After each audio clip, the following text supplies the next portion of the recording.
Hey, yo! Welcome back to the Dugget and Beyond, and of course we're just over a week and a half-ish into the transfer portal for college football, and we have a whole lot of people going and moving schools across the country, and of course, different conferences. And we have one QB has moved to literally across the country and to a bigger conference here, as we have John Mateer going from Washington State University all the way to Oklahoma University now. As yeah, there could definitely be a couple reasons, but there could definitely be some personal reasons, which we will never probably know about, and also just football and money wise and deal wise, and hey, I'm gonna get this gonna be seen by a lot more places and teams, as honestly the SEC is a much bigger conference than Pac-12 or whatever the Pac-2 as we can call it, or I think they're going to add some more teams. But we have also another reason that we're going to have is because of John Mateer's now former, but also now old offensive coordinator and QB coach Ben Arbuckle has taken the job as the offense coordinator and QB head coach at Oklahoma. So why not follow in the footsteps of the guy who just helped to have a very good season here, as we have Mateer's first season at Washington State was in 2022, as he did succeed Cam Ward, who of course was in the Heisman voting and was just at Miami. And in 2022, he threw two passes, both of them completed, had 32 yards, averaging 16 and 1 touchdown that year. So perfect season right there for him, which is pretty funny to see. 2023, he went 17 attempts with 13 catches, with 235 yards, with 2 touchdowns and an interception that year. And then this past year, full season for him here, as he went 347 attempts, 224 catches, with 3,139 yards on the year, with 9 averaging yards, which is not great, but definitely you throw 2 of those, get first down there, with 29 touchdowns and seven interceptions here, with the QB rating all overall with 164.1. So hey, this is pretty good to see for him there, as he definitely can make a name for himself here for Oklahoma. As also I'm seeing that there is definitely some NIL money here involved, which we all know is becoming a major situation with college football and also just college sports in general, as a lot of people are transferring to get the bigger deals as big as possible. Because hey, that's why some guys are actually just staying in college for another year, another 2 years, because of the money that they're getting in college is going to be way more than the actual professional money that they're getting. They could be taking a weird pay cut actually going professional.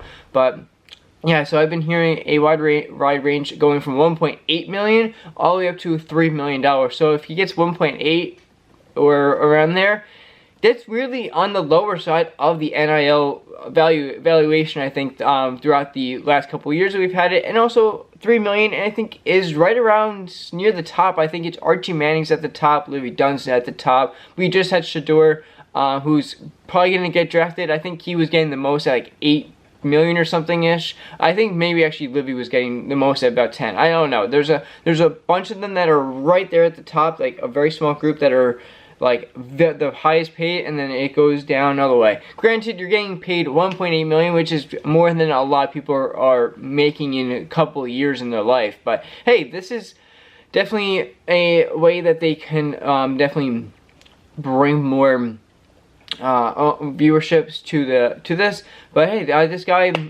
very good season for Washington State. They did. It was of course the Pac-2 this year against Oregon State, and they did get the loss there in that game, which I think that actually that game was very close. It was very, I think it was, yeah, 41-38 here at the end, second to last game, and I think that they actually had a pretty decent season. Other than that, they had 8-4 on the season for Washington State there, but yeah, so he has 2 years of eligibility left if he to go to Oklahoma.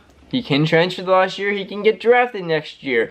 He appeared in just one game in 2021, making just 11 appearances behind Ward in 2022, and yeah, he's definitely going there. But yeah, for Oklahoma, they finished 6-6, so very, very close to the same thing for what Washington State did. But it was their first year in the SEC. The offense was ranked 74th, and also by efficiencies, and their offensive scoring was ranked 94 in the country, with just net 24.3 points a game, which, honestly, not going to get it done with a lot of teams out there. You got the of course Texas, you got Alabama, you got Georgia, you got Tennessee. All these teams out there scoring 30 plus points easily in a game. You actually might have some teams score 24 points in a half, or even a quarter if they're doing that well against the teams. But this could definitely be a turnaround for not only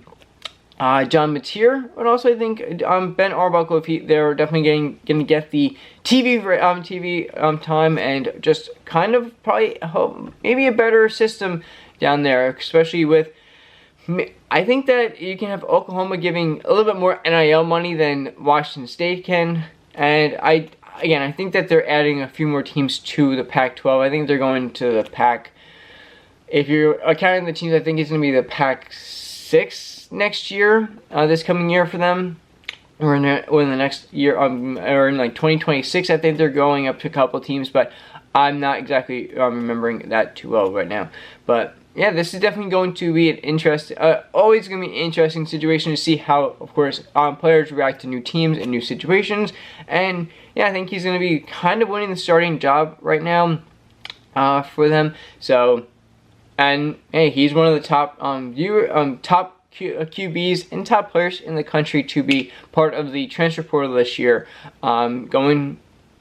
This is literally how it is. You go from you have even guys going to rival schools, but yeah, it's in a way it's definitely about the money, and kind of also just getting the kind of connections that you need to go to another school. Like we just had UNC hiring the basically arguably the best NFL coach of all time, Bill Belichick, and a lot of people are saying he's going to get a lot of good transfers because he has the connections to to the scouts of NFL teams. And hey, like, come here, you know who I am, you know I can get these guys to crank up, and he's going to coach them up. So that's another very good reason of why they transfer. So hey, as always, best of luck to these guys, and seeing how they go throughout the year. And I'll see you on the next one. Peace.